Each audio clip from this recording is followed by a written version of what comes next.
ዛሬ ከኢንሳ ጠለፋ ቡድን ወደ መንግስት መጥለፍ የሰላዮች ስብስብ ወይም የሰላዮች ቤተሰብ አገዛዝ ሲጋለጥ በሚል ርዕስ ቀርብ ያለው እኔ ሚልኬሳ ሚደጋ ነኝ። ዛሬ እንግዲህ ብዙ ዳሰሳ እናደርጋለን። ከዛ በፊት ለክርስትና እምነት ተከታዮች እንኳን ለብርሃነ መስቀሉ በሰላም አደረሳችሁ በሰላም አደረሰን ለማለት ወዳለው። በመቀጠልም እንግዲህ ሙሉ ከኢንሳ ጠለፋ ቡድን ወደ መንግስት መጥለፍ በሚል ርዕስ ብዙ ሰፊ ዳሰሳ የምናደርገው የስለላ እና የሰላዮች ስብስብ እንዴት የኢትዮጵያ መንግስትን በተለይ የሲቪል መስተዳደርን እንዴት እንደተቆጣጠሩ እሱን በደንብ አንድ በአንድ እናጋልጣለን። እስከ መጨረሻ ተከታተሉን። በመጀመሪያ ግን ሰሞኑን ሚዲያውን የተቆጣጠረውን የፋኖ ድሎችን በተመለከተ አንዳንድ ነገሮችን ማንሳት ተገቢ ነው። ባዘወይ በኦሮሚያ ውስጥም በተለይ በሐረርጌ በምስራቅ ኦሮሚያ አካባቢ በማዕከላዊ ኦሮሚያም ተመሳሳይ ድሎች እየተመዘገቡ ነው። በኦኤልኤ በኩል በፋኖ በኩልም በጣም የሚያስገርም ዜናዎች እየሰማን ነው። እሱ ላይ ትንሽ ሀሳብ መስጠት ግድ ይላል። አንደኛ በተለይ በወሎ አካባቢ ፋኖች የተጎናጸፉት ድሎች በጣም በከፍተኛ ደረጃ ስርዓቱን ሾክ ያደረገ በመሆኑ እኔም መረጃዎች ደርሶኛል ከመንግስት ውስጥ የአብይ አመራር በተለይ የወታደራዊ አመራሮች ሾክድ እንደሆኑ ተገንዝቤ ያለው። ይሄ ነገር ምንድነው የሚያመለክተው የሚለው ላይ አንዳንድ ነገሮችን የሆነ ሐሳብ መስጠት ተገቢ ስለሆነ ነው። አንደኛ የአብይ አህመድ ወታደሮች ለማፊያ ቡድን በተለይ ከላይ ያሉ የማፊያ ቡድን የተወሰኑ ሰዎች ናቸው። አብይ አህመድና ከሱ ጋር የሱ ግብረ አባሮች ቡድን ገዢ ቡድን ሆነው ህዝብን የሚጨፈጭፉ ሰዎች ገዢ ትንሽ ናቸው። እነኚህ ሰዎች በእነኚህ ተመርተው መከላከያ ሰራዊት በየቦታው እየተማረከ እየተሸነፈ ነው። በአማራ ክልል፣ በኦሮሚያ ክልል፣ ያው በትግራይ ክልል የምናውቀው ታሪክ ስለሆነ እሱን አንደግምም። አሁን ደግሞ ዳግም በአማራ ክልልና በኦሮሚያ ክልል እየተደገመ ነው ይሄ ነገር። ለምንድን ነው ይሄ የሚሆነው? አንደኛ አብይ አህመድ ምንም ዓላማ የሌለው ለስልጣኑ ብለው ነው ይህንን ውጊያ ይህንን ጦር የሚያካሂደው። በአማራ ክልል ላይም በኦሮሚያ ክልል ላይም እየተካሄደ ያለው ጦርነት ተገቢ አልነበረም፣ ተገቢም አይደለም። መከላከያ ሰራዊት ህዝብን መጨፍጨፍ አልነበረበትም። የአብይ ተላላኪ ሆኖ የአብይን ትዕዛዝ ተቀብለው ህዝብን መጨፍጨፍ በድሮን መግደል ተገቢ አልነበረም ሲጀመር። መከላከያ እምቢ ማለት ነበረበት። መከላከያ የፖለቲካ መሳሪያ መሆን አልነበረበትም ሲጀመር። መከላከያ የኢትዮጵያ ህዝብ መሆን ነበረበት። ያ አልሆነም። በአብይ ዘመን መቼም አይሆንም። ስለዚህ አሁን እየሆነ ያለው ጥቂት አብይ ጋር ያሉ ማፊያ ቡድን አንደኛ ወጣቶችን በግዳጅ ነው የሚመለምሉት። ከመለመሉ በኋላም ተገቢውን ስልጠና አይሰጡትም። ከዛ በኋላም ሲያሰማሩ በተሳሳተና ምንም አቅም በሌላቸው ዝም ብሎ አብይ ጀነራል ብሎ የሚሾማቸው ሰዎች ነው የሚመሩት። በዛ ደረጃ ይሰማራሉ፣ ይማረካሉ፣ ይሞታሉ። ስለዚህ በየቦታ ደግሞ ሲሄዱ ማህበረሰቡን ይጨፈጭፋሉ። ይሄ በጣም አደገኛ አካሄድ ነው።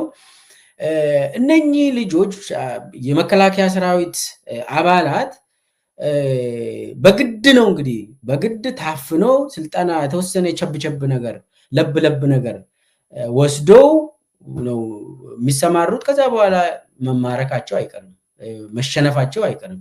ከዛ እንግዲህ ወታደር የአብይ ወታደር ከቆሰለ እንኳን ሕክምና አያገኝም። አብይ ሕክምና አይሰጥም። ሁለተኛ ምግብ እንኳን አያገኙም። እነኚህ የመከላከያ ሰራዊት ወጣቶች እንደዚህ በየቦታው በዱር ገደሉ በአማራ ክልል በኦሮሚያ ክልል እየሞተ ያለው የአብይ ሰራዊት ምግብ እንኳን አያገኙም። ይሄ ምግብ በሙስና እንትን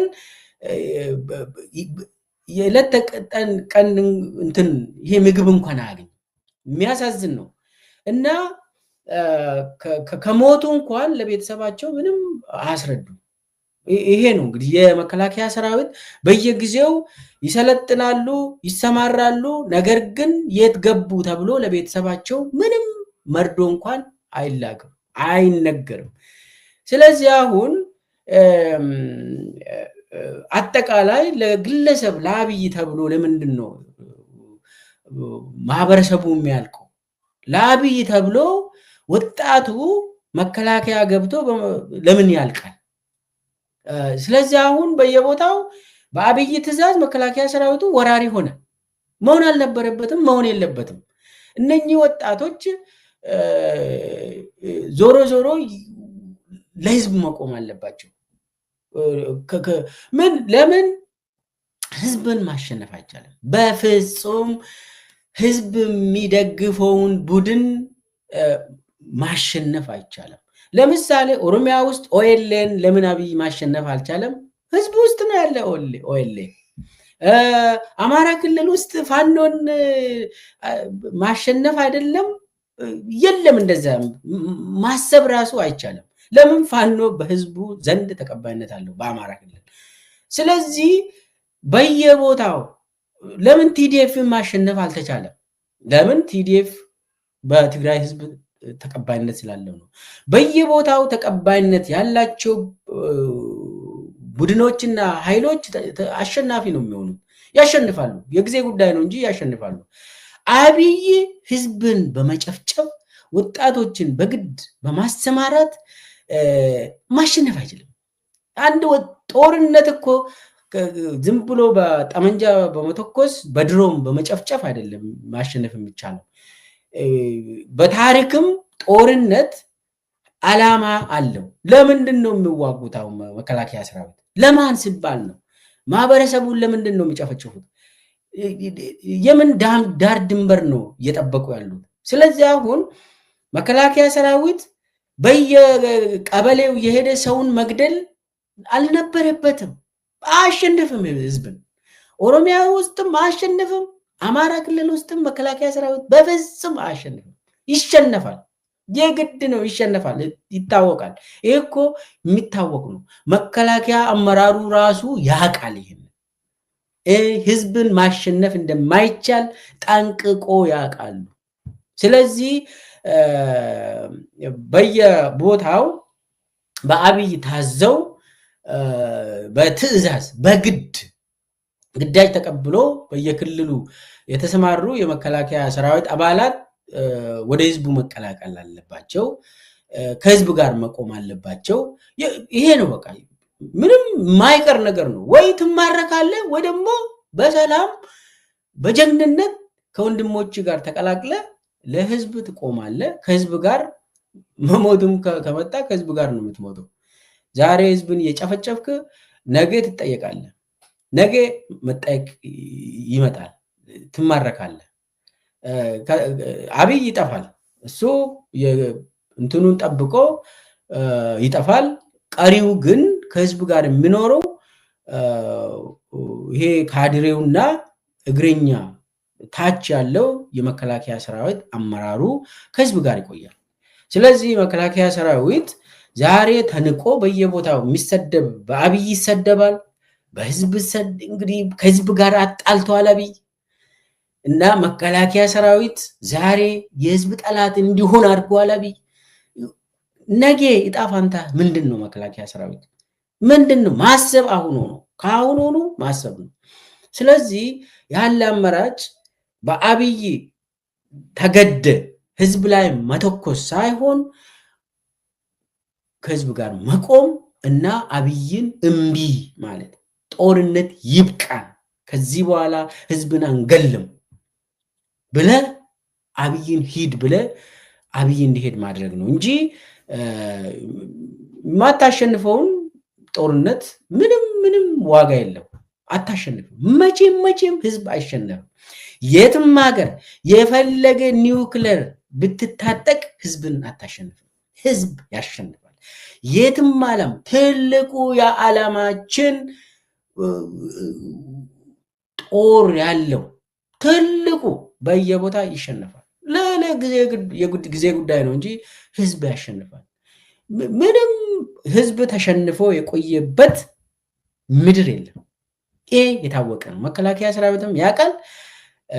ስለዚህ እኔ ያለኝ አቋም ለምሳሌ አሁን ምስራቅ ኦሮሚያ አካባቢ ሐረርጌ ውስጥ ዛሬ በአሁኑ ሰዓት ከድሬዳዋ ጀምሮ እስከ ጭሮ አካባቢ የነበረው በጣም ከፍተኛ የመከላከያ ሰራዊት እንደተማረከ እና ብዙ ኦኤልኤ ድል እንዳገኘ ሰማን። ይህ አሁን ምንድን ነው? በየቦታ ከወሎ የምንሰማ ይሄ ነው። ከጎጃም የምንሰማ ይሄ ነው። ከሸዋ የምንሰማ ይሄ ነው። ከወለጋ የምንሰማ ይሄ ነው። ከጎንደር የምትሰማ ይሄ ነው። ምንድን ነው ይሄ? ምንድን ነው የሚያሳየው? የአብይ ሰራዊት አሁን ሞራል የላቸውም፣ አይኖራቸውም። ሲጀመር ለምን ዓላማ ያለው ጦርነት አይደለም የሚያካሂዱት። የህዝብ ልጆች ግን ዓላማ አላቸው።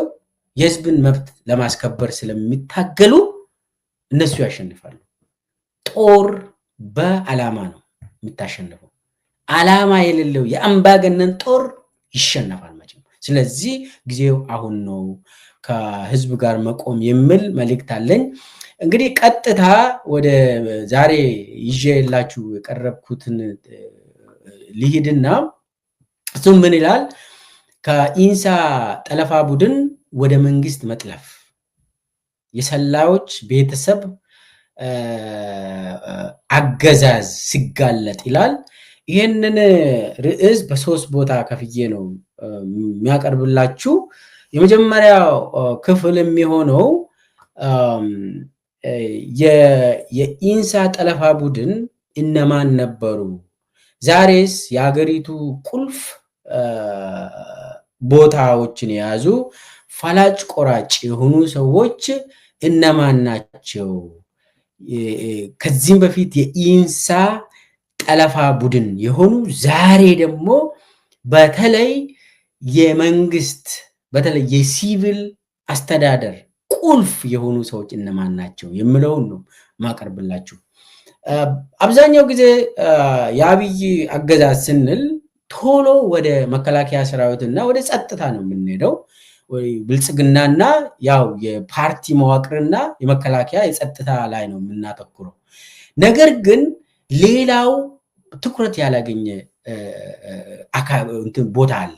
የአብይ አስተዳደር የሲቪል መንግስት አለ፣ ሚኒስቴር መስሪያ ቤቶች አሉ ማለት ነው። እነኚህ አካባቢ እነማን ናቸው? የአብይ ቀኝ እጅ ነው ዛሬ ላይ ኢትዮጵያን የሚያሽከረክሩ የሱ ፈላጭ ቆራጭ ሆኖ አብይን የሚያገለግሉ እነማን ናቸው? የሱ ደቀ መዛሙርት ሆኖ ከሱ ጋር የሚሄዱ እነሱም በደንብ ተለይቶ ለህዝብ ግልጽ መሆን አለባቸው። ሁልጊዜ አሁን መከላከያ ራሱን የቻለ የአብይ ምሰሶ ነው እና የአብይ ምርኩዝ አንዱ ትልቁ ምርኩዝ ኦብቪየስሊ መከላከያ እንደሆነ ይታወቃል። ነገር ግን ሌላ በጣም ወሳኝ ምርኩዞች አሉ። እነኚህ ምርኩዞች አይታዩም፣ ስማቸው አይነሳም፣ ነገር ግን ወሳኝ ናቸው። የአብይ አስተዳደር የሲቪል አስተዳደር በእነኚህ ሰዎች እንደ ምሰሶ ሆኖ አብይን የሚያገለግሉ ከአብይ ጋር የሚሞቱ ሰዎች አሉ። እነሱም በደንብ ማጋለጥና ለምንድን ነው አንድ ላይ አብይ ጋር የተጣበቁት? አብይ ወንጀለኛ መሆኑ ይታወቃል። እነኚህ ሰዎች ምንድን ነው ያስተሳሰራቸው የምለውን በደንብ መረዳት ይኖርብናል። ስለዚህ ዛሬ እንግዲህ የሲቪል አስተዳደሩ ላይ ነው ትኩረት የምንሰጠው። ወደ መጀመሪያ ክፍል ልሂድና እንግዲህ የሁለተኛ ክፍል ላይ ይቅርታ አድርጉልኝና የሁለተኛ ክፍል የመጀመሪያ ክፍል ኦሬዲ የመጀመሪያ አሚን የኢንሳ ጠለፋ ቡድን እነማን ነበሩ፣ ዛሬስ አሁንስ የቁልፍ ቦታ የያዙት እነማን ናቸው፣ ከአብይ ጋር ምን አይነት ግንኙነት አላቸው የሚለውን ነው የምናየው።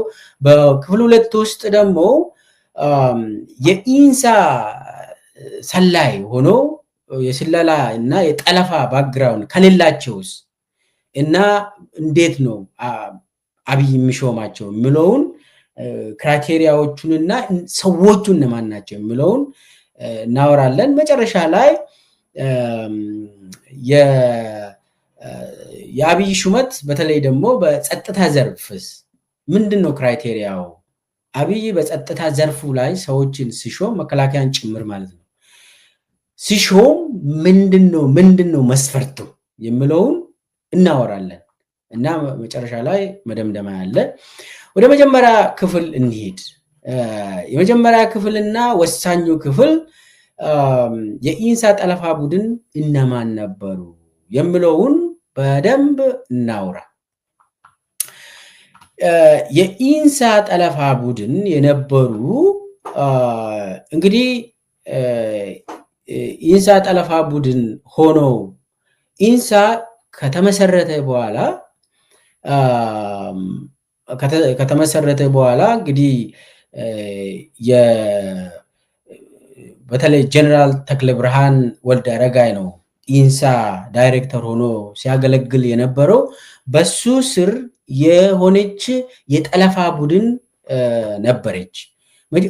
ወደ መጀመሪያ አካባቢ የመከላከያ መረጃ ነበረች። መረጃ ስር ሆና ጠለፋ የምታካሄድ ቡድን ነበረች። እሱ ውስጥ የነበሩ ሰዎች በተለይ ሬዲዮ ኦፕሬተር የነበሩ ሰዎች ናቸው። እዛ አካባቢ ጠለፋ ስራ የሚሰሩት የእችን የመከላከያ መረጃ ስር ሆነው የሬዲዮ ኦፕሬተር ሞገዶቹን የሚጠልፉ የሚያዳምጡ ሰዎች ቡድኖች ነበሩ። ከዛ ኢንሳ ሲመሰረት ኢንሳ ስር እንዲዋቀሩ ተደረገ። ኢንሳ እንግዲህ ጀነራል ተክለ ብርሃን ወልደ አረጋይ ነበር የኢንሳ ዋና ዳይሬክተር። እሱ ስር የተዋቀሩ እነማን ነበሩ፣ እሱ ስር ሲሰሩ የነበሩ እነማን ናቸው የሚለውን ነው የምናወራ። የመጀመሪያው የኢንሳ ጠለፋ ቡድን አባል የነበረው አብይ አህመድ አሊ ይባላል። አብይ አህመድ የኢንሳ ጠለፋ ቡድን ሆኖ ሲያገለግል ነበር። አሁን የአብይ ጠቅላይ ሚኒስቴር ነው። ሁለተኛው ተመስገን ጥሩነህ ይባላል። ተመስገን ጥሩነህ ዛሬ የአብይ ምክትል ነው፣ ያው ምክትል ጠቅላይ ሚኒስቴር ነው። ሁለተኛ ሰው በኢትዮጵያ። እሱም የኢንሳ ሰላይ ነበር፣ የጠለፋ ቡድን ውስጥ ነበር።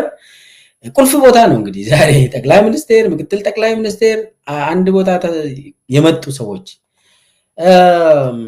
ከዛ በኋላ እንዴት አውራሉ። ይሄ ተመስገን ጥሩነህና አብይ አህመድ ምንድነው የሚያስተሳስራቸው? እንዴትስ ተገናኙ? እንዴትስ መላላክ ተጀመረ እነሱ መካከል? በተለይ ተመስገን ጥሩነህ የአብይ ተላላኪ እንዴት ሆኖ ተመረጠ የሚለውን በኋላ መጣበታለሁ። ያው ሁለቱም ከኢንሳ ከጠለፋ ቡድን ነው የመጡት። አሁን ዛሬ ሁለቱ ተመስገን ጥሩነህና አብይ አህመድ እንግዲህ የኢትዮጵያ ከፍተኛ አንደኛና ሁለተኛ ደረጃ ላይ ያሉ ሰዎች ናቸው። ጓደኛሞች ናቸው። አብሮ ነው ኢንሳ ጠለፋ ቡድን ሬዲዮ ኦፕሬተር ነበሩ። እዛ አብሮ ነው ሲሰሩ የነበሩ። በኋላ ትንሽ ገፋበታለሁ። ሌላው የኢንሳ ጠለፋ ቡድን የነበረው ዛሬ የኦሮሚያ ብልጽግና ጽህፈት ቤት ኃላፊ ነው። እሱም ከፍ ያለው ተፈራ ይባላል። ከፍ ያለው ተፈራ የአብይ እንግዲህ ከአብይና ከተመስገን ጥሩነህ ጋር ኢንሳ ነበር።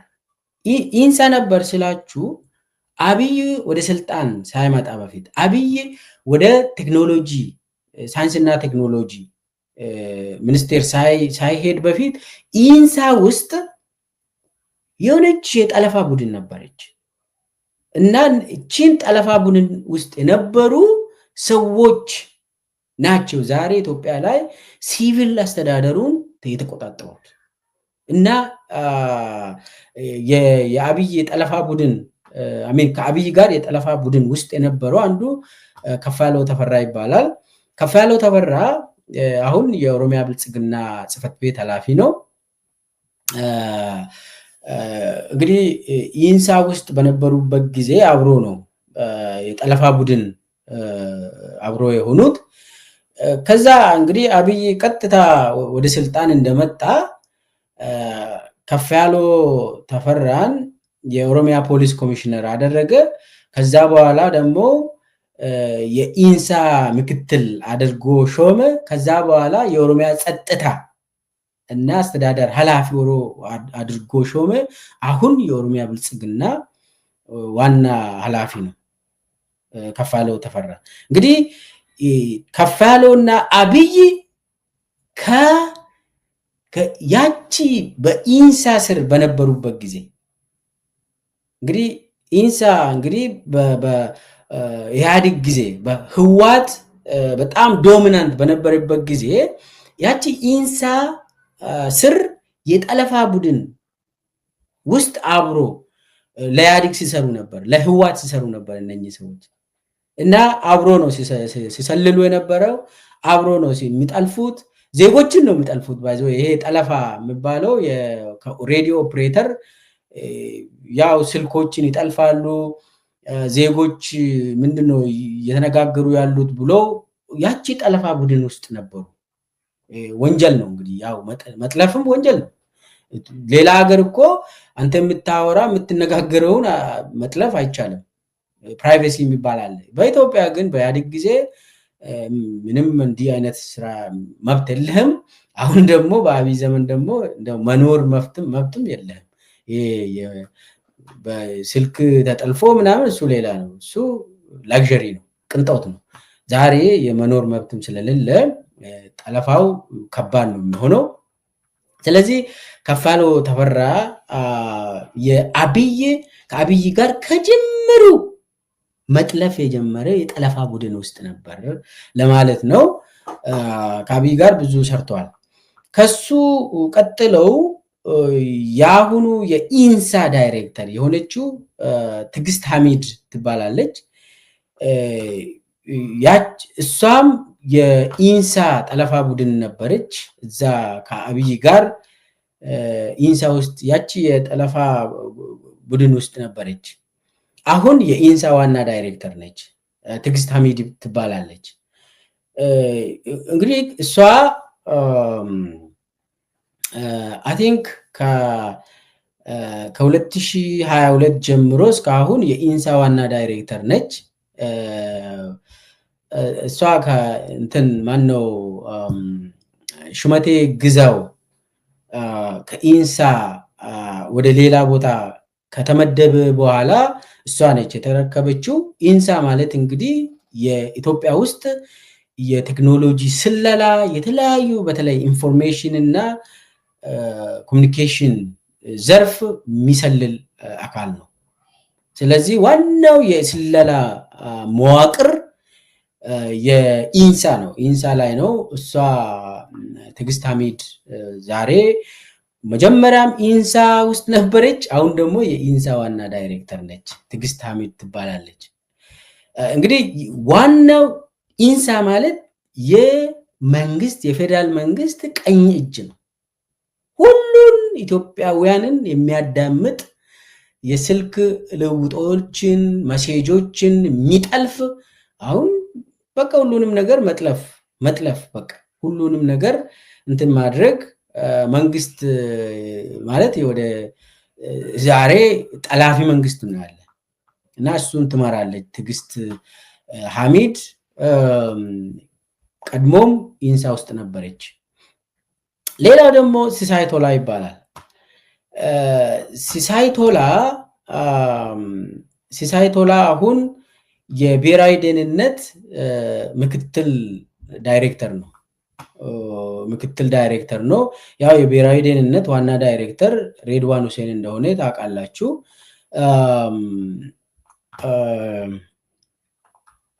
ሲሳይ ቶላ ይሄ ነው፣ ሲሳይ ቶላ ይባላል። የብሔራዊ ደህንነት ምክትል ዳይሬክተር ነው። በጣም ወሳኝ ስራ የሚሰራ ለአብይ የሚሰራ ብሔራዊ ደህንነት ኃላፊ ነው። ከላዩ ላይ ያለው ሬድዋን ሁሴን ነው። ሬድዋን ሁሴን እንዴት እዛ ላይ እንደተመደበ በኋላ መጣበታለሁ። ነገር ግን በብሔራዊ ደህንነት ሲሳይ ቶላ በጣም ቁልፍ ሰው ነው ለአብይ። ለምን ለአብይ ቁልፍ ሰው ሆነ ለምለው ሲሳይ ቶላ ኢንሳ ውስጥ ነበር ከአብይ ጋር። ቀድሞ የኢንሳ የጠለፋ ቡድን ነበር እና ከአብይ ጋር ሆኖ ለኢህአዴግ ሲሰራ የነበረው ሲጠልፍ የነበረው ሰላይ ለኢህአዴግ ሰላይ ሆኖ ሲያገለግል የነበረው ሲሳይ ቶላ አብሮ ነው በዛን ጊዜ ሲሰሩ የነበሩ። ስለዚህ እዛ ነው የሚተዋወቁት። ወዲያውኑ አብይ ስልጣን ከያዘ በኋላ ብዙ ቦታ ሹመዋል። አሁን በአሁኑ ሰዓት የኢንሳ ምክትል ነው። ያው ከላይ ሬድዋን ሁሴን ቢቀመጥም ዋናው ሰው ሬድዋን ሁሴንም ስልጣን አለው። ቀላል ሰው አይደለም። ኦልሬዲ ለአብይ አጎብዳጅ ሆኖ የተመሰከረለት ተላላኪ ሆኖ አረጋግጧል። ስለዚህ ሬድዋን ሁሴንም ስልጣን አለው። ነገር ግን ሲሳይ ቶላ በጣም ወሳኝ የአብይ ሰው ነው በብሔራዊ ደህንነት። ቀጥሎ ያለው ታዜር ገብረ እግዚአብሔር ነው። ታዜር ገብረ እግዚአብሔር እሱም ምክትል ነው በኢንሳ ብሔራዊ ደህንነት፣ ይቅርታ አድርጉልኝና ታዜር ገብረ እግዚአብሔር የብሔራዊ ደህንነት ምክትል ነው። በተለይ የውጭ መረጃ በተመለከተ እሱ ነው የሚሰራ። ታዜር ገብረ እግዚአብሔርም ከአብይ ጋር ታዜር ገብረ እግዚአብሔር ይሄ ነው ከአብይ ጋር በኢንሳ ውስጥ የጠለፋ ግሩፕ ነበር። ዛሬ የብሔራዊ ደህንነት ምክትል ዳይሬክተር ነው። በተለይ የውጭ ዘርፍ ሲሳይ ቶላ የሀገር ውስጥ ነው ወሳኝ ሲሳይ ቶላ ነው። የሀገር ውጭ ደግሞ የውጭ ሀገር በተለይ እንግዲህ ትልቅ ነው። እሱም ታዜር ገብረ እግዚአብሔር ነው እየሰራ ያለው። መቼ ነው ከአብይ ጋር መስራት የጀመረው? ታዜር በኢንሳ አብይ ኢንሳ በነበረበት ጊዜ በኢህአዴግ ጊዜ አብሮ ሲጠልፉ የነበሩ ሰዎች ናቸው። የጠለፋ ቡድን ነው እና እዛ ነው አብሮ የጀመሩት። የተዋወቁም እዛ ነው እና አብሮ ነው ሲሰሩ የነበረው። እንግዲህ እነኚህ ወሳኝ ሰዎች ናቸው። ቀላል የሚባል ስልጣን የላቸው። ሰባተኛ ላይ ደርሻለሁ። ሰባተኛው ወርቁ ጋቸና ነው። እንግዲህ ወርቁ ጋቸና ዛሬ የአርቲፊሻል ኢንተለጀንስ ዋና ዳይሬክተር ነው። ወርቁ ጋቸናም ከአብይ ጋር ኢንሳ ነበር። ከአብይ ጋር ኢንሳ ሰርቶ ያቺ የጠለፋ ቡድን አብሮ ነበር። እዛ የነበሩ ሰዎች ናቸው። እንግዲህ ዋና ቁልፍ ሆኖ የአብይ ቁልፍ ሰዎች ሆኖ ዛሬ አብይን ከበው የአብይ ተላላኪ ሆኖ አብይን የሚያገለግሉ ናቸው። ወርቁ ጋቸና የአርቲፊሻል ኢንተለጀንስ ዋና ዳይሬክተር ነው። ይሄ ቆርጦ ቀጠል ለምሳሌ አንዳንድ ጊዜ የጃልመሮ ድምፅ ነው ብሎ የሚለቀቅ የውሸት ድምፅ እንትን አድርጎ አቀነባብሮ ወይ ደግሞ የፋኖ አመራሮች ሀሳብ ሲለዋወጡ ብሎ የውሸት ቅንብሮችን ድምጾችን ቆራርጦ አንድ ላይ በአርቲፊሻል ኢንተለጀንስ ሰርቶ የሚለቁት በወርቁ ጋቸና ጽህፈት ቤት ነው። እንግዲህ የጠቅላይ ሚኒስቴር ጽህፈት ቤት ውስጥ ነው ያለ የአርቲፊሻል ኢንተለጀንስ ዳይሬክተር ሆኖ ወርቁ ጋቸና ትስስራቸው ከዛቸው አብይ ጋር የኢንሳ ቡድን ነበር። ለዛም ነው ተገዢ ሆኖ ከአብይ ጋር የሚሰራው።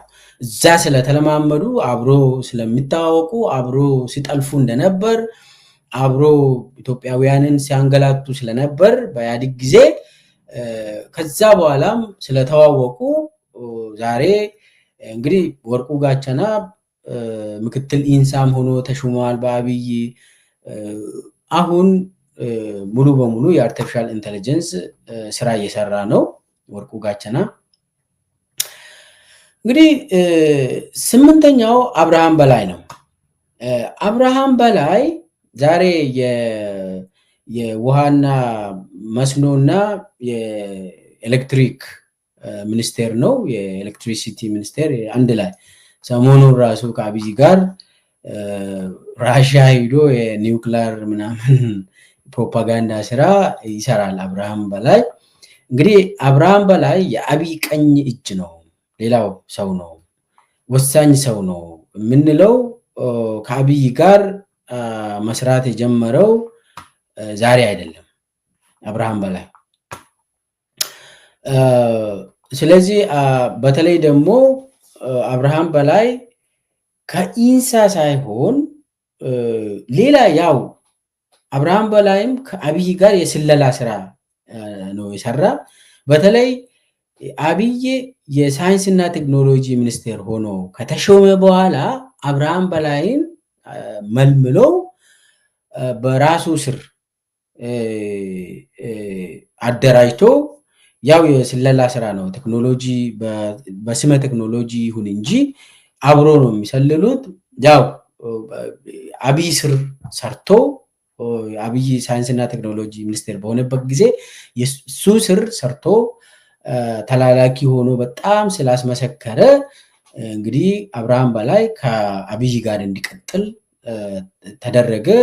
እንግዲህ እንደምናስታውሰው አብርሃም በላይ አንዴ የመከላከያ ሚኒስቴር ሆኖ ተሹሟል። ከዛ በኋላ የትግራይ ብልጽግና ጽህፈት ቤት ኃላፊ ሆኖ ተሹሟል። ዛሬ ትግራይ ብልጽግና ጽህፈት ቤት የሚባል አለ ወይስ የለም አላቅም።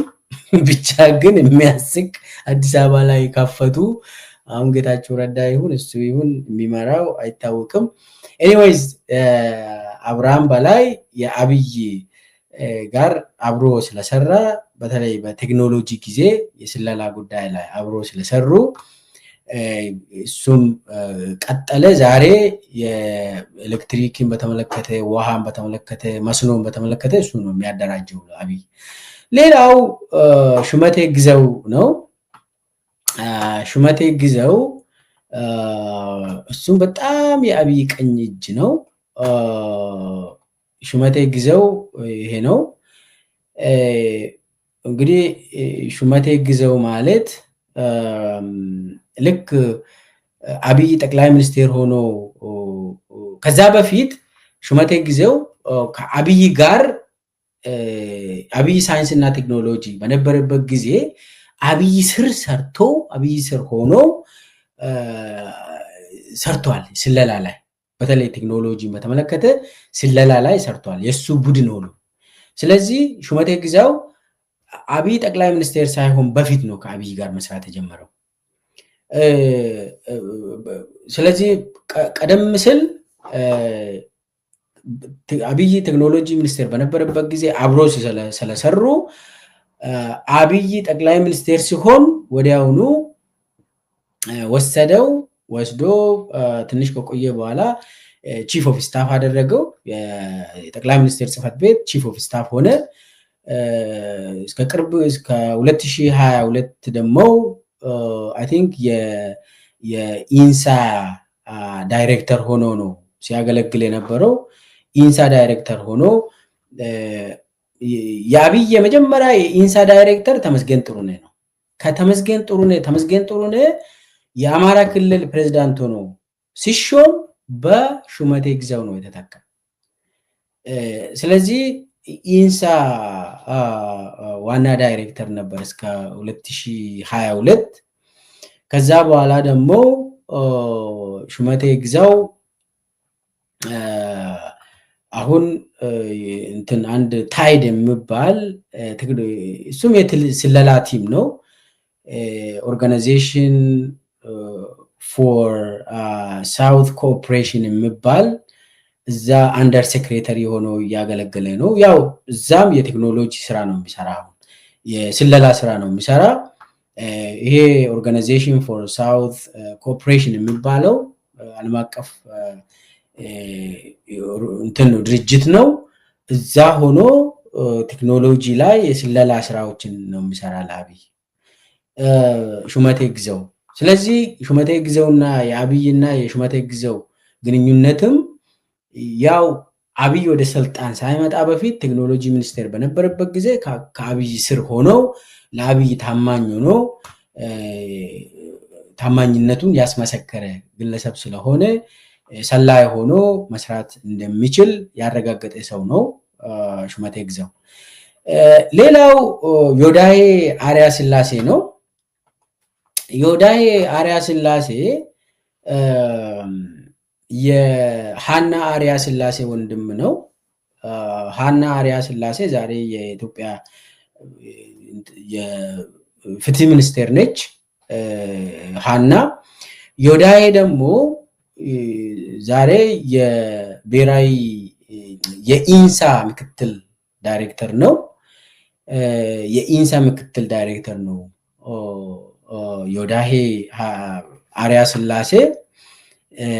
በተለይ ናሽናል አይዲን በተመለከተ የተለያዩ የኢንሳ መረጃዎችን በተመለከተ ዲፒቲ ነው ምክትል ነው ዛሬ።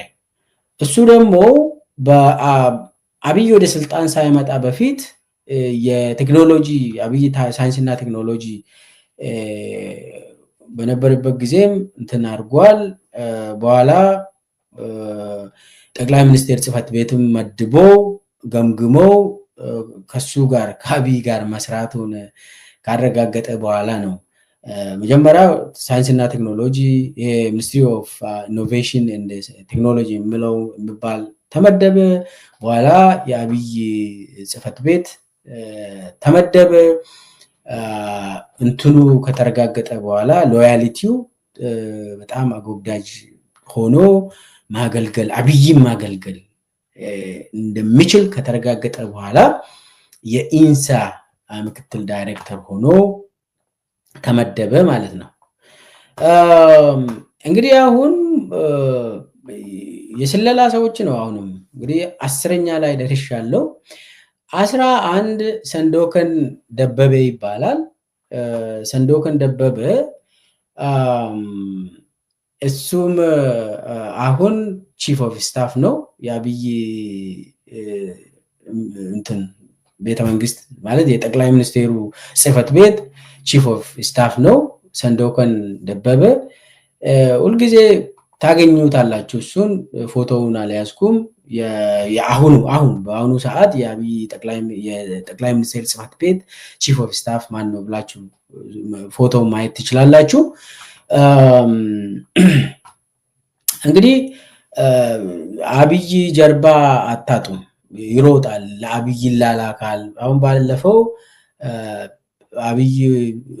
አብይ እንትን አበባዮሽ ብሎ ሴቶች የዘመሩ የዘፈኑ ሲሄዱ አብይ ወጥቶ ገንዘብ ሲሰጥ በጀርባ በሩጫ ሄዶ ገንዘብ ይዞ የተመለሰው ልጅ ሰንዶከን ነው። ሰንዶከን ደበበ ይባላል። እንደ ህፃን በሩጫ ሄዶ በከንትን ገንዘብ ከሆነ ባንኮን አውጥቶ ለአብይ ገንዘብ ሰጠ። እሱ ደግሞ ለሴቶቹ ገንዘብ አካፈለላቸው። አብይ እንግዲህ አበባዮሽ ኋላ ቀር ነው ብሎ የሆነ ጊዜ ሰድቦ ነበር። አሁን ደግሞ ሴቶች አበባዮሽ እያሉ የዘፈኑ እንዲመጡ አደረገና ገንዘብ ሰጠ። በዛን ቀን እንግዲህ እንደ አትሌቲክስ በሩጫ ገንዘብ ያመጣው ልጅ ሰንዶከን ደበበ ይባላል። እሱም የሳይንስና ቴክኖሎጂ ይሄ ኢኖቬሽን በኋላ ስሙን ቀየሩት። ሳይንስና ቴክኖሎጂ የነበረውን ወደ ሚኒስትሪ ኦፍ ቴክኖሎጂ ኢኖቬሽን ቴክኖሎጂ ያደረጉ እዛ ሰርቶ ካስመሰከረ በኋላ ነው የተሾመው። ሌላው ፍስሐ ይታገሱ ነው። ፍስሐ ይታገሱ አሁን የኢንዱስትሪያል ፓርክ ኮርፖሬሽን ዋና ስራ አስፈጻሚ ነው። እሱም ከዚህም በፊት የቴክኖሎጂ ውስጥ በአብይ ስር ሆነው አገልግለው ተላላኪ መሆኑ ከተረጋገጠ በኋላ ከዛ በኋላ ደግሞ ወደ ጠቅላይ ሚኒስቴር ጽሕፈት ቤት ተወስደው እዛም በደንብ ታይተው ተላላኪ መሆኑን ከተረጋገጠ በኋላ ማተብ አስመትቶ ወደ ኢንዱስትሪያል ፓርክ ኮርፖሬሽን የተሾመ ፍስሐ ይታገሱ ይባላል። እነዚህ ስለላ ስራ ነው የሚሰሩት በአጠቃላይ። ሌላው ደግሞ አሁን ይድነቃቸው ወርቁ የሚባል የጠቅላይ ሚኒስቴር ኦፊስ ነው የሚሰራ። ይድነቃቸው ወርቁ አጠቃላይ ከዚህም በፊት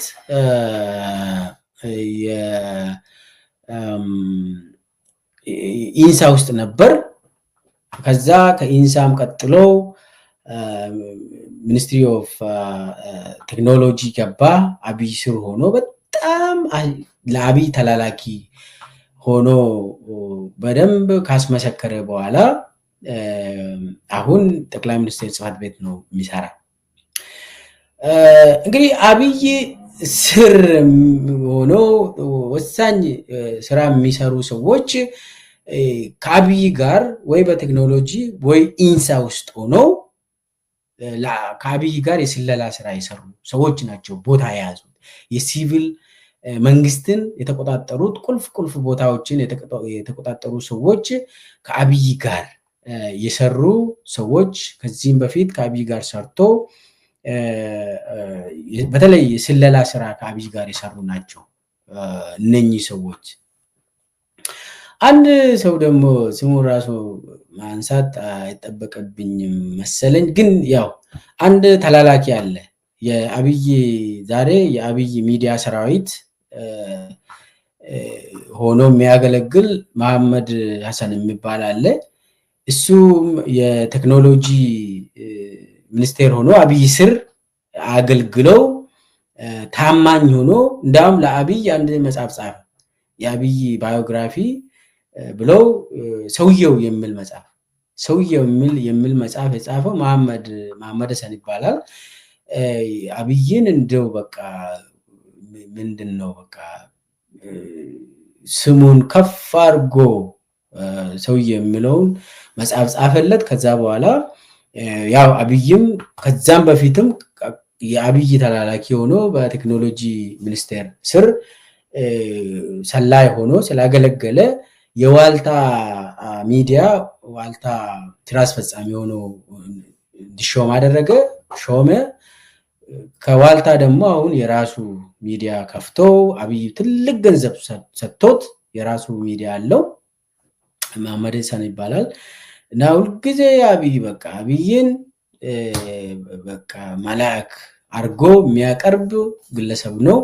ለምን አብሮ ከአብይ ጋር ሰላይ ሆኖ ስላገለገለ አብይ ጋር በጣም ተቀራርቦ ተማምኖ የአብይ በቃ ጌታ ሆይ ብሎ አብይን ያመልካል። እንግዲህ እነኚህ ሰዎች አጠቃላይ ከአብይ ጋር ሰላይ ቡድን ሆኖ ያገለገሉ ሰዎች ዛሬ ቁልፍ ቦታ የያዙ ናቸው። አሁን በጣም ፈላጭ ቆራጭ ናቸው።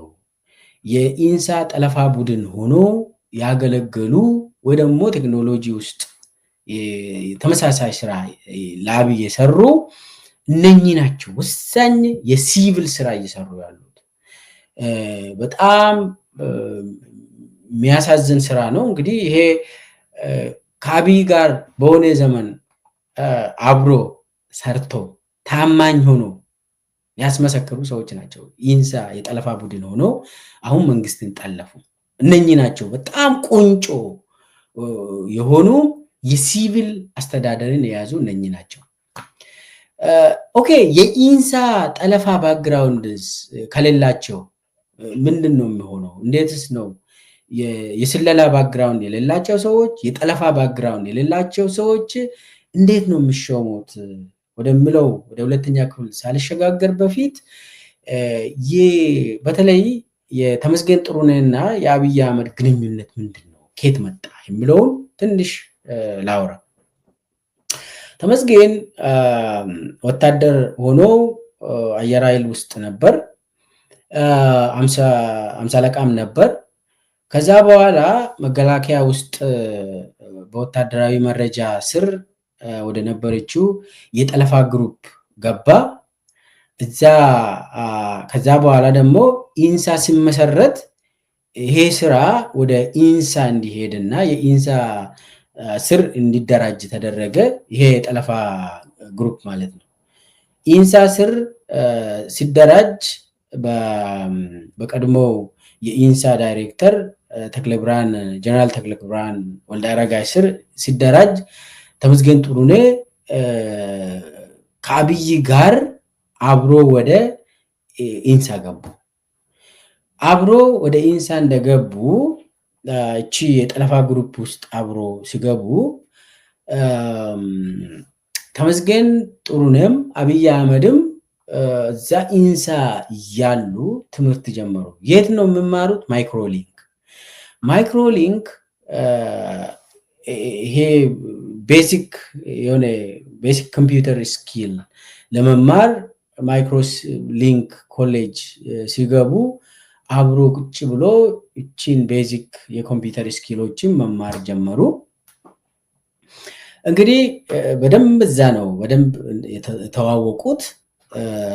ያው የጠለፋ ቡድን አብሮ ይሰራሉ። ኢንፎርማሊ ደግሞ ያቺ ማይክሮሊንክ ስለተዋወቁ ትውቃቸውም ማይክሮሊንክ አብሮም በኋላ ፎርጂድ የሆኑ ዶክመንቶችን ስለሚወስዱ በደንብ ተቀራረቡ።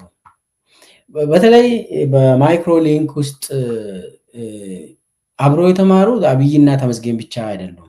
ከፍያለው ተፈራም ታዜር ገብረ እግዚአብሔርም አብሮ ነው ማይክሮሊንክ የተማሩት። ስለዚህ አሁን አብይ አህመድ ተመስገን ጥሩነህ ከፍያለው ተፈራና ታዜር ገብረ እግዚአብሔር አብሮ ቁጭ ብሎ ማይክሮሊንክ ኮምፒውተር ቤሲክ ኮምፒውተር ስኪል ተምሯል። አንድ ላይም የጠለፋ ቡድን ውስጥ ነው የሚሰሩት በኢንሳ። በኋላ የጠለፋ ቡድን ሲሰሩ ቆይቶ አብይ በስነ ምግባር ተባረረ። ከዛችሁ ከጠለፋ ቡድን አብይ ከጠለፋ ቡድን በስነ ምግባር ሲባረር እነኚህ ሁሉም ተመስገን ጥሩነህም ከፍያለው ተፈራም ታዜር ገብረ እግዚአብሔርም ዲሞት ተደርጎ ዝቅ ተደርገው እንዲሰሩ ተደረገ። ያኔ ተመስገን ጥሩነህ የጥበቃ አስተባባሪ ተደርጎ ተመድበው እንዲሰራ ተደረገ። ከዛ በኋላ አብይ ከተባረረ ትንሽ ቆይቶ እንዳውም አይ ቲንክ ጠቅላይ ሚኒስትር መለስ ዜናዊ ከሞተ በኋላ ወደ ሳይንስና ቴክኖሎጂ ሚኒስቴር እንዲሾም ተደረገ። በሳይንስና ቴክኖሎጂ ሚኒስቴር ሲሾም አብይ ምንድነው ያደረገው?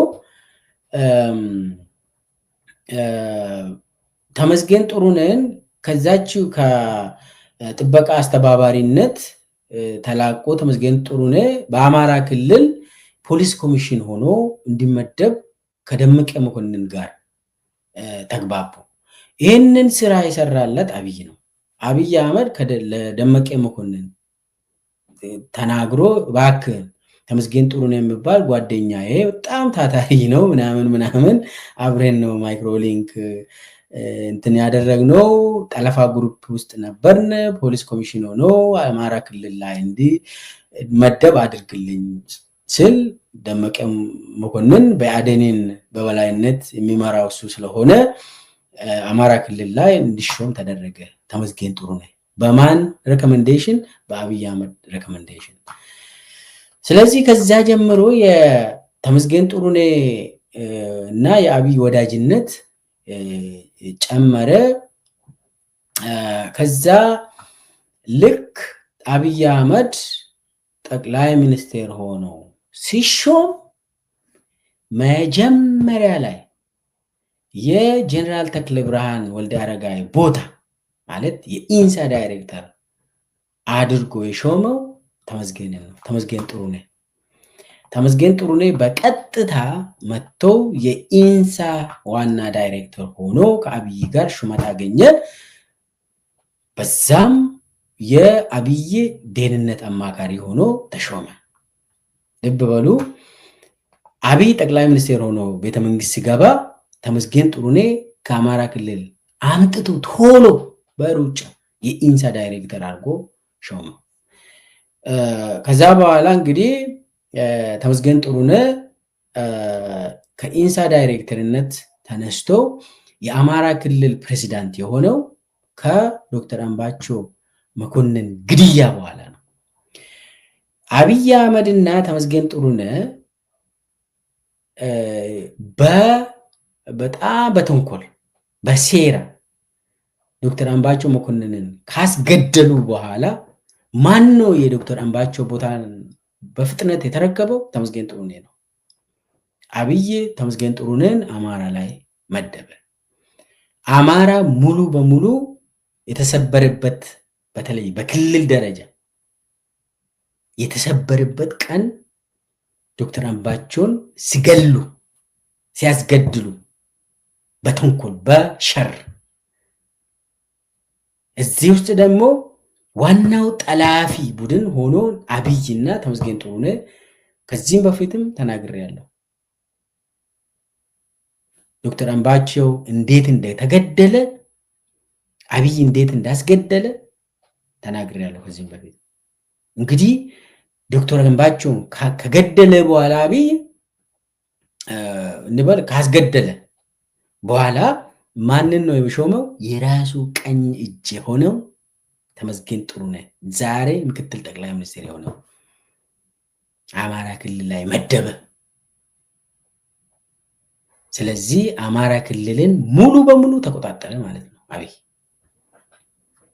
ለአብይ የማይገዙ ሰዎችን ጠራርጎ ግማሹም በግድያ ግማሹም ደግሞ በተመስገን ጥሩነህ ተላላኪነት ተመስገን ጥሩነህ አማራን ከተቆጣጠረ በኋላ እሱ የወሰደው አማራ ላይ የወሰደው እርምጃ በጣም በጣም ግፍ ከዛ ይጀምራል። ከዛ በኋላ ነው እንግዲህ ጠቅላይ የአማራ ክልል ፕሬዝዳንት ሆኖ ተሾመ ተመስገን ጥሩነህ። ከዛ በኋላ ደግሞ የትግራይ ጦርነት ሲጀመር የብሔራዊ ደህንነት ዋና ዳይሬክተር ሆኖ ወደ አዲስ አበባ እንዲመለስ ተደረገ። ትግራይ ጦርነት ኦልሞስት ካለቀ በኋላ ያው አላለቀም፣ አሁንም ጦርነት ነው። ያው በመሃል ዛሬ ቦታውን የያዘ ተመስገን ጥሩነህ የአብይ አህመድ ምክትል ጠቅላይ ሚኒስትር ሆኖ ተመረጠ። ይሄ ነው እንግዲህ የተመስገን ጥሩነህ እና የአብይ አህመድ ግንኙነት በጣም ስር የሰደደ ግንኙነት አላቸው። በጣም ወንድማማቾች ናቸው። ስለዚህ ኢትዮጵያ በማን ስር ወደቀች? በወንድማማቾች በጣም በጣም ጓደኛሞች፣ በጣም ስር የሰደደ ተላላኪ የሆኑ ሰዎች ናቸው። እንግዲህ ይህንን ካልኩ በኋላ አብይ ሙሉ በሙሉ ምን አይነት ሰዎችን ነው ሰብስቦ ቁልፍ ቦታ እንዲይዙ ያደረገው ካልነው አብዛኞቻቸው ከአብይ ጋር የጠለፋ ቡድን የነበሩ ሰላዮች የነበሩ ናቸው። አጠቃላይ ሰላይ መንግስት ነው የተቋቋመ።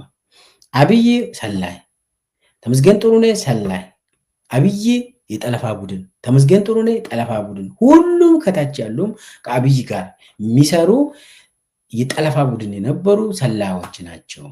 ከዛ ውጭ ደግሞ አብይ እኮ በጣም ለሱ ተላላኪ የሆኑ ሰዎችን ብቻ ነው የሚመድበው። በአብይ ዘመን ሙያ የሚባል የለም። በአብይ ዘመን ልምድ የሚባል ትምህርት የሚባል ዜጋ የሚባል የለም። አብይ ጋር ግንኙነት ከሌለ የሱ ተላላኪ ሆነ ካላገለገልክ ሰላይ ሆነ ካልመሰከርከው የተመሰከረለት ሰላይ ካልሆንክ አትመደብም። ከሱ ጋር በጣም ግንኙነት ያስፈልግሃል ለመሾም። የሱ ተላላኪ ሆነ ለመቀጠር አንዳንዴ ያስቃል። አብይ የሚሾማቸው ሰዎች በጣም ወርዶ ለምሳሌ አሁን የአብይ ፀጉር ቆራጭ የነበረው ብስራተ ገብርኤል አካባቢ አብይ ፀጉሩን ይቆረጥ ነበር አስታውሳለሁ። ብሩክ ይባላል ልጁ እና የአብይ ፀጉር ቆራጭ የነበረው ልጅ ዛሬ የጠቅላይ ሚኒስቴር ጽህፈት ቤት ምክትል ኃላፊ ነው። አንድ ከፀጉር ቆራጭነት ወስዶ እኔ ለምን ተሾመ አላልኩም፣ ዜጋ ነው እንኳን ተሾመ።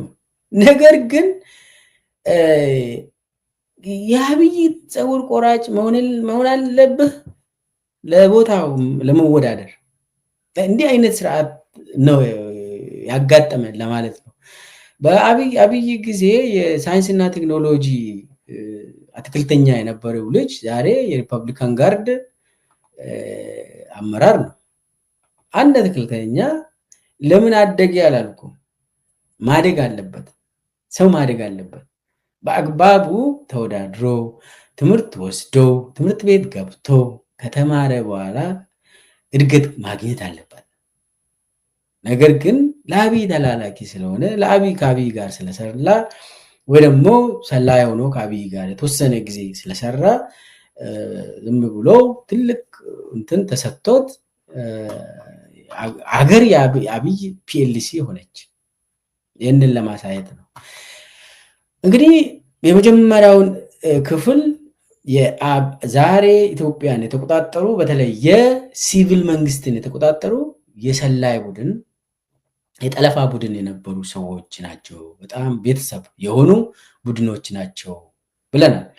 የስለላ የሰላይ የኢንሳ ስለላና ጠለፋ ባክግራውንድ ከሌላቸውስ ምንድን ነው የሚሆነው? እነሱ ደግሞ ወይ አንደኛ የጠቅላይ ሚኒስቴር አማካሪ ሆኖ ለተወሰነ ጊዜ መስራትና አገልጋይ መሆናቸው ታማኝ መሆናቸው ማረጋገጥ ይኖርባቸዋል። ወይ ደግሞ እዛው አማካሪም ካልሆኑ ጠቅላይ ሚኒስቴር ጽህፈት ቤት ተመድበው በየጊዜው አብይን አግኝተው አጎብዳጅ መሆናቸው ታማኝ መሆናቸው አገልጋይ መሆናቸው ማስመስከር አለባቸው። ያ ካልሆነ ደግሞ ዘመድህ የአብይ አገልጋይ ሆኖ የአብይ ታማኝ አገልጋይ ሆኖ መሆን አለበት። እዛ ለአብይ የሚያገለግል አብይን የሚያገለግል ታማኝ ሰው ካለ ዘመድህ ከሆነ ትኬት ልታገኝ ትችላለህ። ለአብይ ስርዓት ሲቪል መንግስት ውስጥ መግባት እድል ይኖርሃል።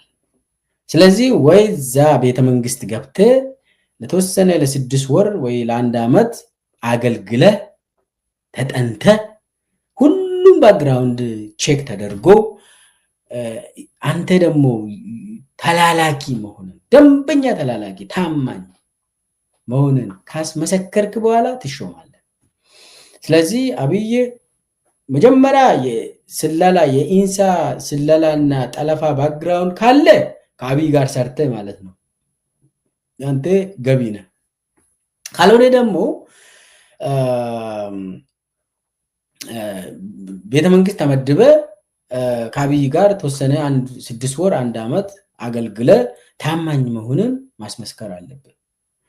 ወይ አማካሪ ሆነ ዝም ብለ ያው አብይ አማካሪ የለውም እሱ ነው እንጂ የሚነግር አብይ አይቀበልም። ነገር ግን የአብይ አማካሪ ሆኖ የተመደቡ ሰዎች ለ6 ወር እዛ ቆይተው ወደ ስልጣን ይሄዳሉ፣ ይመደባሉ።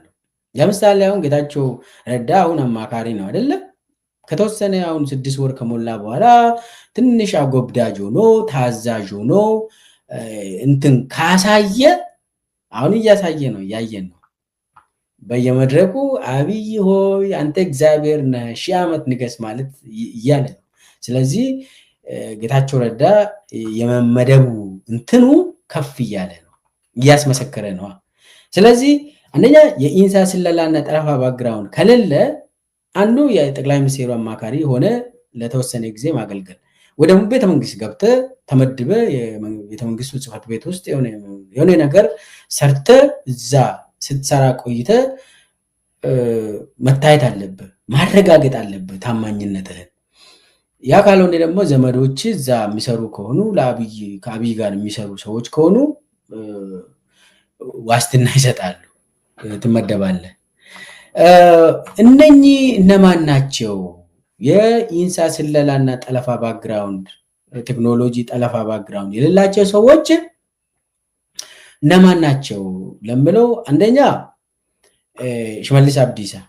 ያው ሽመልስ አብዲሳን ታውቃላችሁ። እሱ ዛሬ የኦሮሚያ ፕሬዝዳንት ነው፣ ርዕሰ መስተዳድሩ ነው። መጀመሪያ የአብይ የጠቅላይ ሚኒስቴሩ ቺፍ ኦፍ ስታፍ ሆኖ ተመደበ። እዛ በደንብ እንትን ተደርጎ ታይቶ በጣም በጣም አገልጋይ መሆኑ ታማኝ መሆኑ ከተረጋገጠ በኋላ ኦሮሚያ ላይ ፕሬዝዳንት ሆኖ ተመደበ። ባይዘው የሽመልስ በጣም ለየት ይላል። በኦሮሚያ አብይ ኦሮሚያ ላይ በነበረበት ጊዜም የአብይ ምክትል ሆኖ ነው ሲያገለግል የነበረው ሽመልስ። የኦሮሚያ ቤቶች ከተማ ልማትና ቤቶች ልማት የከተማ ልማትና ቤቶች ቢሮ ኃላፊ በነበረበት ጊዜ አብይ የሱ ምክትል ሆኖ ሲያገለግሉ የነበሩ አንዱ ወርቁ ጋቻና፣ ሁለት ሽመልስ አብዲሳ። ዛሬ ወርቁ ጋቻና የተላለ ቅድም ተናግሬያለሁ። ሽመልስ አብዲሳ ደግሞ ዛሬ የኦሮሚያ ክልል ርዕሰ መስተዳድር ነው እና ተፈትኗል። በኢሳትና በተለያዩ ነገር ተፈትኖ የአብይን ፈተና ያለፈ አጎብዳጅ ሆኖ በደንብ ተፈትኖ ከዛም ቤተመንግስት ተወስዶ ቺፍ ኦፍ ስታፍ ሆኖ የአብይ ቦርሳ ተሸክሞ በቃ የተረጋገጠለት ሰው ስለሆነ ተመደበ። ሌላው ጠቅላይ ሚኒስትር ጽሕፈት ቤት አማካሪ ሆኖ ከዛ አጎብዳጅ ሆኖ ከተመሰከረለት በኋላ የተመደበው ሬድዋን ሁሴን ነው። ሬድዋን ሁሴን ዛሬ ብሔራዊ ደህንነት ዋና ዳይሬክተር ነው። እሱም የጠቅላይ ሚኒስትር አማካሪ ሆኖ ለአመት ለተወሰነ ጊዜ አማካሪ ሆኖ ለአብይ ምንም የሚያማክረው ነገር የለም። ነገር ግን ምክሩን እየወሰደ ትሬኒንጉን ወስዶ እንዴት ከአብይ ጋር መስራት እንዳለበት ከለመደ በኋላ ሎያል ሆኖ ታማኝ ሆኖ ያንን ካረጋገጠ በኋላ የውጭ ጉዳይ ሚኒስቴር አካባቢ ተሾመ። አሁን ብሔራዊ ደህንነት ዋና ዳይሬክተር ሆኖ ተመድቦ እዛ ነው የሚሰራ። ሌላው አረጋ ከበደ ነው። አረጋ ከበደ ደግሞ ታውቃላችሁ፣ የአብይ ተላላኪ የሆነው የአማራ ክልል ርዕሰ መስተዳድር ነው። አረጋ ከበደ እንዴት ነው አብይ አማራ ክልል ላይ የሾመው ብሎ ሰው በጣም ጥያቄ ይጠይቃል። ምንድነው የአብይ ግንኙነት የአብይና የአረጋ ከበደን ምንድነው የሚያስተሳስራቸው ብሎ ብዙ ሰው ይጠይቃል። ዋናው ነገር የአረጋ ከበደ ተመስገን ጥሩነህ ነው። ተመስገን ጥሩነህ የአብይ ታማኝ አገልጋይ ስለሆነ የተመስገን ጥሩነህና የአብይን ግንኙነት በጣም ተነጋግረናል። የአረጋ ከበደ በጣም ቅርብ ዘመን ነው ተመስገን ጥሩነህ። ስለዚህ የአንድ ሰፈር ልጆች ናቸው። የአንድ ሰፈር ልጆች ስለሆኑ ዘመድም ናቸው። የስጋ ዘመድ ነው። እና አረጋ ከበደ ዋስትናው ተመስገን ጥሩነህ ነው። አረጋን እዛ ያደረገው ተመስገን ጥሩነህ ነው። ስለዚህ በተመስገን ጥሩነህ በኩል ማረጋገጫ ተሰጥቶት አረጋ ከበደ የአብይ ተላላኪ ሆኖ አማራ ክልል ላይ ተሾመ። ስለዚህ የዘመድ አዝማድ ስርዓት ነው። አዎ ተመስገን ጥሩነህ ነው እዛ ላይ የመደበው። ስለዚህ ተመስገን ጥሩነህ ደግሞ ይሄ በዘመድ በኩል ነው የተሾመው። ሌላው ማሞ ምህረቱ ነው። ማሞ ምህረቱ ያው የብሔራዊ ባንክ የነበረው አሁን የተነሳው ከዛ የተነሳው ኢትዮጵያ ላይ እንግዲህ የኢትዮጵያን ኢኮኖሚ ከአብይ ጋር ለውጭ እንትን ኃይል የሸጡ ሰዎች ውስጥ ነው። እሱም መጀመሪያ ከውጭ ሀገር ካስመጣ በኋላ ማሞ ምህረቱ እና ኢዮብ ተካልኝ አንድ ላይ ነው ከወርልድ ባንክ አይኤምኤፍ ከውጭ ሀገር ያስገባው። አብይ ካስገባ በኋላ ምንድን ነው ያደረገው? ማሞ ምህረቱንም ኢዮብ ተካልኝ አሁን የብሔራዊ ባንክ ዋና ገዢ የሆነው ኢዮብ ተካልኝ ሁለቱም ስመጡ የአብይ አማካሪ ሆኖ ተመደቡ ቤተመንግስት። ምን ማለት ነው? አብይ አማካሪ ማለት የፈተና ጊዜ ነው። ሰው የአብይ አማካሪ ሆኖ ሲመደብ የጥሞና ጊዜ ነው። አብይን የምትማርበት ዘመን ነው፣ ጊዜ ነው። አብይን ተረድተ እንዴት ታማኝ መሆን እንዳለብህ፣ የእሱን እግር እንዴት መሳም እንዳለብህ፣ እንዴት የእሱ ተላላኪ መሆን እንዳለብህ፣ የእሱን እግር ጣቢን መጠጣት ካለብህ እንዴት መጠጣት እንዳለብህ የምትማርበት ጊዜ ነው አማካሪ የምትባለው። ኢዮብ ተካልኝም ማሞ ምህረቱም የአብይ አማካሪ ሆኖ ነው መጀመሪያ የተሾሙት። ከዛ አማካሪ ሆኖ ከታዩ በኋላ በጣም ቆንጆ ተላላኪ ናቸው። በቃ በደንብ ማረስ እንችልበታለን፣ በሬ እንደ በሬ በጣም ይሄ ምንድነው ቀጥ ብሎ የሚያርስ በሬ። እንደዛ ከሆኑ በኋላ ነው የሚሾሙት። እና ማሞ ምህረቱም የጠቅላይ ሚኒስቴሩ አድቫይዘር ሆኖ አማካሪ ሆኖ ተሾመ። በኋላ ትንሽ ታይቶ ከአንድ ዓመት በኋላ ብሔራዊ ደህንነት ገዢ ሆኖ ተመደበ። ማሞ ምህረቱም ተመሳሳይ ነው። መጀመሪያ የጠቅላይ ሚኒስቴር አማካሪ የኢኮኖሚ አማካሪ ተደረገ። በኋላ ደግሞ እንዳውም ምንድነው የኢንቨስትመንት ሆልዲንግ ሚኒስቴር ዴታ ሆነ። ከዛ በኋላ ፋይናንስ ሚኒስቴር ዴታ አህመድ ሺዴ ስር ሆኖ እንዲሰራ ተደረገ። አሁን ብሔራዊ ባንክ ገዢ ነው የሆነው። አዲሱ አረጋም በተመሳሳይ መልክ ዛሬ የግብርና ሚኒስቴር ሆኖ የተሾመው መጀመሪያ ያው በኦሮሚያ በነበረበት ጊዜም ተላላኪ ሆኖ በጣም አጎብዳጅ ሆኖ ካሳየ በኋላ የመጨረሻ ደግሞ ትምህርቱን አልጨረሰም ተብሎ ቤተመንግስት የአብይ እንትን ተደርጎ አማካሪ ሳይሆን እንዲማር የአብይ ትምህርት ቤት እንዲገባ ተደርጎ ቤተመንግስት ገብቶ እንዲማር ተደረገ። ቤተመንግስት ከቆየ በኋላ እዛ ትምህርቱን ጨርሶ በቃ አሁን መመደብ ይችላል በፌደራል እንትን ደረጃ ተብሎ የግብርና ሚኒስቴር ሆኖ ተሾመ። ግራጁዌት አድርጎ ከቤተመንግስት። ከዛ ሌሎችም አሉ። ለምሳሌ መስፍን መላኩ አሁን የኦሮሚያ ከተማ ዘርፍ እንትን ሆኖ በምክትል ፕሬዝዳንትነት የሚመራው እሱም የአብይ ፕሮቶኮል ነበር። ከዛ በኋላ ታይቶ ተገምግሞ ጥሩ ስራ እየሰራ ነው በሚል ኦሮሚያ ላይ ተመደበ። የወደፊትም ፕሬዝዳንት ሊሆን ይችላል ኦሮሚያ ላይ ተብሎ የሚጠራ የአብይ ተላላኪ ነው። ሌላው ደመላሽ ገብረ ሚካኤል ነው። እንግዲህ ደመላሽ ገብረ ሚካኤል በኦሮሚያ ደረጃ ለአብይ በጣም ታማኝ የሆነው ደመላሽ ገብረ ሚካኤል አሁን የፌደራል ፖሊስ ኮሚሽነር ነው። ለአብይ ታማኝ የሆነው በኦሮሚያ በነበረበት ጊዜ ነው።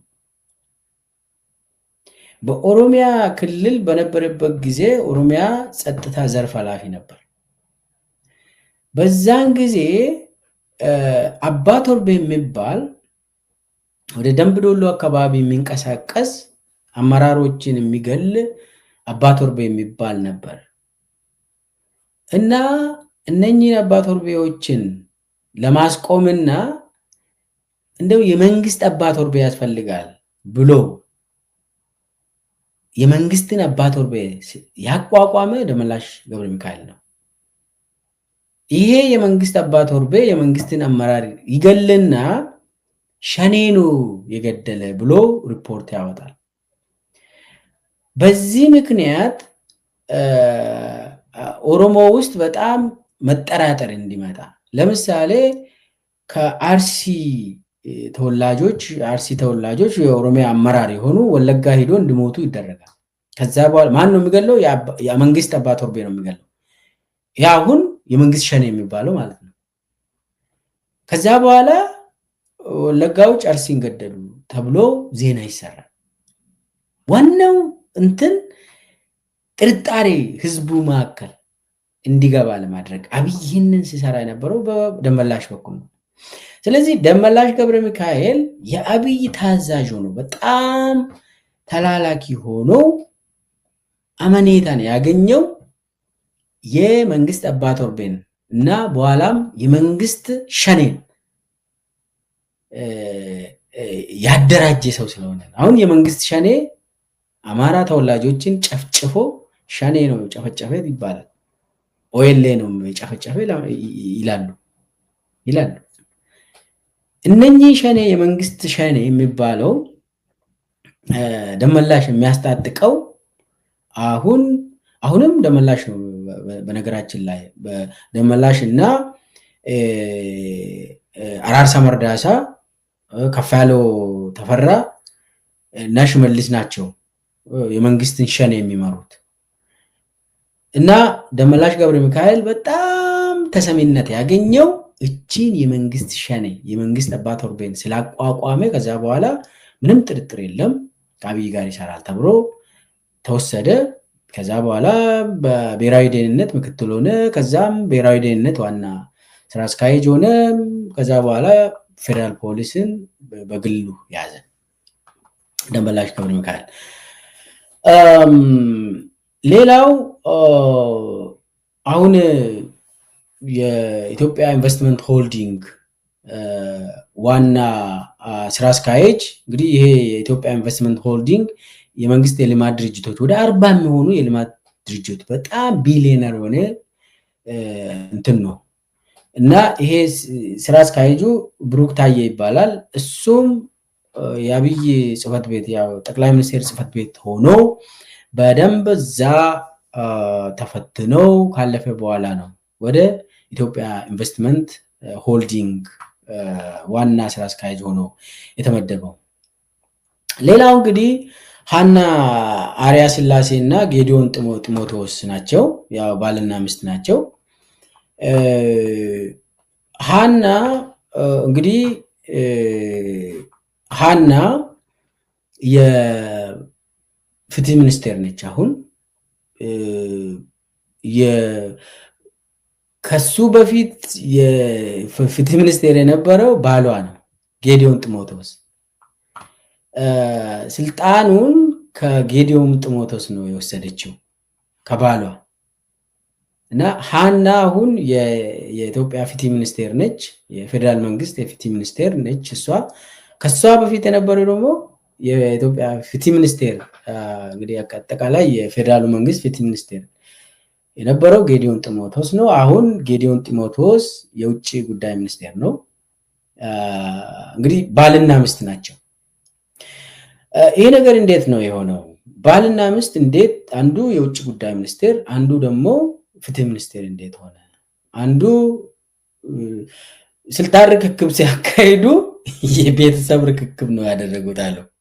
እና እንግዲህ እንደው ስልጣን ርክክብ ከባል ወደ ምስት ሲተላለፍ በኢትዮጵያ ታሪክ እኔ እንጃ ይሄ እንዴት ሆነ ለምለው እንግዲህ ሀና አርያ ስላሴ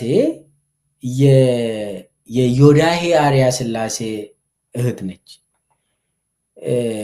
ዮዳሄ አርያ ስላሴ ቅድም እንዳልኩ የኢንሳ ምክትል ዳይሬክተር ነው። ሀና ደግሞ ዛሬ የፍትህ ሚኒስቴር ነች። ሀና ከዛም በፊትም ብዙ ለምሳሌ የኢትዮጵያ ፖስታል ሰርቪስ ስራ አስኪያጅ ሆናለች። ኢትዮጵያ ኢንቨስትመንት ኮሚሽነርም ሆናለች። ዞሮ ዞሮ ግን ሀና የመጣችው በወንድሟ በዮዳሄ በኩል ነው። ዮዳሄ አርያ ስላሴ የኢንሳ ምክትል ዳይሬክተር ነው። ከአብይ ጋር ኢንሳ ስር ሆኖ ሰርቷል ከዛም በፊት። ስለዚህ በሷ በኩል ደግሞ በሀና በኩል ደግሞ ጌዲዮን ጢሞቴዎስ አሁን ስልጣን ይዞ ጌዲዮን ጢሞቴዎስ የፍትህ ሚኒስቴር ሆኖ ተሾመ። ከዛ በኋላ የውጭ ጉዳይ ሚኒስቴር ሆኖ ዛሬ እያገለገለ ነው እና ሀናም በዚህ ደረጃ በዘመድ አዝማድ ነው ጉዳዩ። ስለዚህ ምን ለማለት ነው ወይ የኢንሳ ጠለፋ ቡድን የስለላ ቡድን ሆኖ ማገልገል፣ ያ ካልሆነ ደግሞ ጠቅላይ ሚኒስቴር ጽሕፈት ቤት ተመድበ ለ6 ወር ስልጠና ወስደ አማካሪ ይባላል። እዛ ስራ ሰርተ አሳይተ ሎያሊቲን ካረጋገጥክ በኋላ ትመደባለ። የአብይ ሚኒስቴር ሆነ ትመደባለ። ያ ካልሆነ ደግሞ ስልጠና አያስፈልግም ከተባለ ዘመድ የሆነ ያንተ ዘመድ ለአብይ አጎብዳጅ ሆኖ ታማኝ ሆኖ የሚያገለግል ዘመድ መኖር ይገባል። ዘመድ ቀጥታ ዘመድ ነው፣ የስጋ ዘመድ ካልሆነ አብይ እንትና አይሾምም። ለምሳሌ አረጋ ከበደ የተመስገን ጥሩነህ የስጋ ዘመድ ስለሆነ ነው እንጂ ዝም ተብሎ ጓደኛዬ ነው ምናምን ስለብባል አብይ አይቀበልም። እና ሀናም የገቡት እኮ እነ ጌዲዮን ጢሞቴዎስም የገቡት በጣም ስጋ ዘመድ ስለሆኑ ነው አብሮ በቤተሰብ ደረጃ የተሾሙት። ወይ የስለላ አካል መሆን አለብህ ወይ ደግሞ ስለላ ውስጥ አብሮ የሰሩ ሰዎች ዘመድ አዝማድ መሆን አለብህ ወይ ደግሞ ቤተመንግስት ገብተህ ስልጠና ወስደ የአብይ ተላላኪ ሆነ ተፈትነ ፈተናውን አልፈ ነው የአብይ ጠለፋ ቡድን ውስጥ የምትገባ። ያው መንግስትን መጥለፍ ነው የአብይ ጉዳይ። የመጨረሻው ክፍል ውስጥ እንግዲህ ማሳጠራለሁ። የመጨረሻው ክፍል የአብይ ሹመት ለምሳሌ በጸጥታ ዘርፍ አካባቢ እንዴት ነው የሚሾመው? በተለይ መከላከያና የክልል ፖሊስ ዘርፍ ላይ የሚሾሙ ሰዎች ምን አይነት ሰዎች ናቸው? ምንድነው መስፈርቱ ለምለው ጥያቄ መከላከያ ላይ ሹመት የሚሰጠው አብይ ሚኒቃቸው ሰዎችን ነው የሚሾመው። በጣም ከሱ የወረደ ሰው ብቻ ነው የሚሾመው። ልብ በሉ። አብይን የሚበልጡ ወይ ደግሞ ከሱ ጋር የሚፎካከሩ የመከላከያ ሙያ ያላቸው ይባረራሉ ወይ ደግሞ ከቢሮ እንዳይወጡ ይደረጋል። ሹመት የሚሰጣቸው ኃላፊ የሚሆኑ ለታማጆር ሹም ሆኖ ፊልድ ማርሻል፣ ኦፕሬሽን ኃላፊ፣ እዝን የሚመሩ ሰዎች በጣም ሲኒየር ቦታ የሚሰጣቸው የመከላከያ ጸጥታ ዘርፍ ኃላፊዎች አብይ የሚንቃቸው ነው የሚሾመው። ባለፈው ለምሳሌ ይሰድባል፣ ሰብሰብ አድርጎ ያንቋሽሻል። እነኚህ የሚያንቋሽሸውን የሚሰድበውን የሚንቀውን ነው የሚመድበው መከላከያ ላይ፣ ፖሊስ ላይም እንደዛ። ለዛም ነው መከላከያ ሰራዊት እኮ ሞራል የለውም፣ አባላቱም ሞራል የለውም፣ አመራሩም ሞራል የለውም። የሚንቃቸውን ሰዎችን ነው የሚመድበው፣ የሚሰድባቸውን ሰዎችን ነው የሚመድበው አብይ። ከዛ ውጪ ሌላ በተለይ ደግሞ በፖሊስ አካባቢ በሚሊሻ አካባቢ የሚሾማቸው ደግሞ በጣም ወንጀላቸው በጣም ከባድ የሆነ በጣም አረመኔ የሆኑ ሰዎችን ነው የሚመድበው። በፖሊስ በሚሊሻ አመራር አካባቢ አብይ የሚመድባቸው በአማራ ክልልም በኦሮሚያ ክልልም በሲዳማም በሶማሌ ክልል አፋርም በሁሉም ቦታ የሚመድባቸው በጣም አረመኔ የሆኑ በጣም ወንጀላቸው በጣም ከባድ የሆነ አመራሮችን ነው የሚመድበው እዛ አካባቢ ጸጥታ አካባቢ። ለምን አብይ በጣም ሰው ወንጀለኛ ከሆነ በጣም አረመኔ የሆነ ብዙ ሰው ገሏል ከሆነ ታማኝ ሆኖ ይቀጥላል። እኔን አይክድኝም፣ እኔን አገልጋይ ሆኖ ያለኔ ከኔ ውጪ ያው እንትኑ ይታወቃል፣ እሱ ከሌለ እኔም የለውም ብሎ የሚያስብ ሰው ነው የሚመድበው። ስለዚህ በጣም አረመኔ የሆኑ ጨካኝ የሆኑ በጣም ብዙ ግድያ የፈጸሙ ሰዎችን ነው በክልል ደረጃ የጸጥታ ዘርፍ ኃላፊ ሆነው የሚመድበው። የፖሊስ ኮሚሽን ላይ የሚመድበው አብይ በጣም በአማራ ክልልም ሂዱ ይዩት፣ የሚሊሻ ዘርፍ ላይ በኦሮሚያ ላይም ይዩት፣ እንዲህ አይነት ሰው ነው የሚመድበው አብይ። እነኚህ ሰዎች ቤተ መንግስት መጥቶ ስልጠና ወስዶ አማካሪ ሆኖ ወደዛ አይሄዱም። ያለ አማራጭ አብይ ምንድን ነው የሚያደርገው? እዛው በጣም በህዝብ የሚጠሉ ሰዎችን ያስቀምጣል። በህዝብ ደረጃ የሚታወቁ ገዳዮች ናቸው ፖሊስን የሚመሩ። የሚገርም ነው። ፖሊስ የህዝብ ነው፣ ግን አመራሩ ገዳይ መሆን አለበት ብሎ አብይ ያምናል። ሚሊሻ እኮ የህዝብ አካል ነው። ነገር ግን የሚሊሻ አስተዳደሮች፣ ኃላፊዎች፣ የጸጥታ ዘርፍ ኃላፊዎች በጣም አረመኔ የሆኑ ሰዎችን ነው የሚመድበው። በጣም አረመኔ። በኦሮሚያ ደረጃ ብዙ ማውራት ይቻላል። ለአማራ ክልል ደረጃ ብዙ ማውራት ይቻላል። እና ለምንድን ነው አብይ እንደዚህ ገዳዮችን አረመኔዎችን? ምክንያቱም አይክዱኝም ብሎ ስለሚያስብ ነው። በዛ ደረጃ ነው በተለይ የጸጥታ ዘርፍ ሹመት የሚሰጠው።